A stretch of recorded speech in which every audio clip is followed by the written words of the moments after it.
తెలంగాణ తల్లి విగ్రహాన్ని కాంగ్రెస్ ప్రభుత్వం మారవలసిన అవసరం వచ్చింది కదా రాష్ట్రంలో. రేవంత్ రెడ్డి గారికి గత సంవత్సరంలో సీఎం గద్దె ఎక్కిన తర్వాత అభివృద్ధిని వదిలిపెట్టి ఏ కాడికి కక్షపూరితమైన రాజకీయాలను ఆయన నెలకొల్పుతున్నాడు. అభివృద్ధిని చేసి చూపి అంటే ప్రజల నాశనాన్ని కోరుకుంటున్నాడు. ప్రజల నాశనం కోరుకోవడం కాక ఇవాళ మళ్ళీ తెలంగాణ విగ్రహం దగ్గరకు వచ్చిండు. అసలు అది మార్చే అవసరం ఏముంది అని నేను అడుగుతున్నాను రేవంత్ రెడ్డికి. ఇవాళ తెలంగాణ తల్లి విగ్రహం నీకేం చేసి నీకేమైనా ఎక్కిరిస్తుందా? నేను అడుగుతా, నీకేమైనా ఎక్కిరిస్తుందా, ఏమైనా చేస్తుందా? ఏం లోపం ఉంది ఈ విగ్రహం లోపల? మార్చడానికి అవసరం ఏముందని చెప్పి నేను అడుగుతా. మహిళలు ఏ విధంగా ఉంటారో ఆ విధంగా తెలంగాణ తల్లి ఉండాలి తప్ప కానీ బంగారు ఆభరణాలతోటి తెలంగాణ తల్లి ఉండదు, తెలంగాణ ప్రజలు ఉండదు అని చెప్పేసి అక్కడ కాంగ్రెస్ పార్టీ నేతలు చెప్తున్నారు. ముఖ్యమంత్రి గారు నేను కూడా అదే అడుగుతున్నాను. ఇవాళ ముఖ్యమంత్రి గారిని, సీఎం ముఖ్యమంత్రి గారిని గ్రామాల లోపల వివాహ వేడుకలు ఏ విధంగా అయితే జరుగుతాయో నీ కుటుంబంలో కూడా అదే విధంగానే జరుపుకునేది ఉంటుంది. మరి ఏమి లేకుండా హర్బాటాలు లేకుండా 10 మందిని పిలిచి పట్టు చీరలు లేకుండా, ఒడ్డానాలు లేకుండా, ఆభరణాలు లేకుండా నువ్వు కూడా అట్లే జరుపుకునేది ఉంటుంది. ఎందుకు అంగుల హర్బాటాలు నువ్వెందుకు చేసినావు? అవసరం లేదు కదా. అదేవిధంగా నీ కుటుంబానికి ఒక న్యాయం, తెలంగాణ తల్లికి ఒక న్యాయమా? నీ బిడ్డ పెళ్ళి అయితే బంగారు ఒడ్డానాలు వజ్రాలు వేస్తావు, తెలంగాణ తల్లికేమో కాటన్ చీర కట్టిస్తావా? ఎవరు చెప్పిరు నీకు ఈ పద్ధతులు? తెలంగాణ తల్లి రాష్ట్రానికి, తెలంగాణ రాష్ట్రానికే కన్నతల్లి లాంటిది. మన కన్నతల్లికి మనం గౌరవించుకోవాలి. మన కన్నతల్లి ఎంత మంచి కనబడితే మనకు అంత ఆశీస్సులు మనకు ఉంటాయి, అంత శ్రేయస్సు మనకు ఉంటుంది, అంత అభివృద్ధి మనకు ఉంటుంది. కన్న తల్లికి మనకు రక్షణ ఉన్న తెలంగాణ తల్లికి కిరీటం పెడితే తప్ప, ఒడ్డానం పెడితే తప్ప, ఒక దేవత మూర్తితో పోల్చడం తప్ప ఏమైనా బుద్ధి ఉందా రేవంత్ రెడ్డి గారికి అని నేను అడుగుతున్నాను.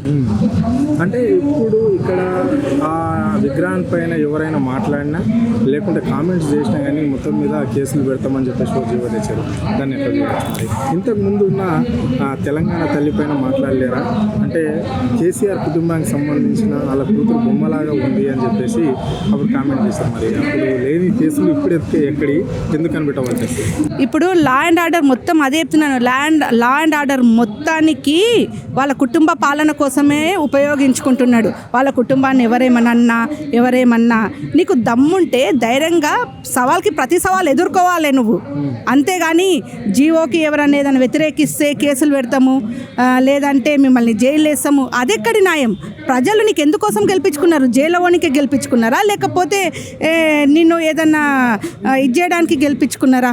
దేనికోసం నేను గెలిపించుకున్నా? ప్రజలు శ్రేయస్సుకోలే నాయకుడు ఎట్లుండాలి? ప్రజలు తప్పు చేస్తే సరిదిద్దే విధంగా ప్రజా నాయకులు ఉండాలి. లా అండ్ ఆర్డర్ పనిచేయాలి.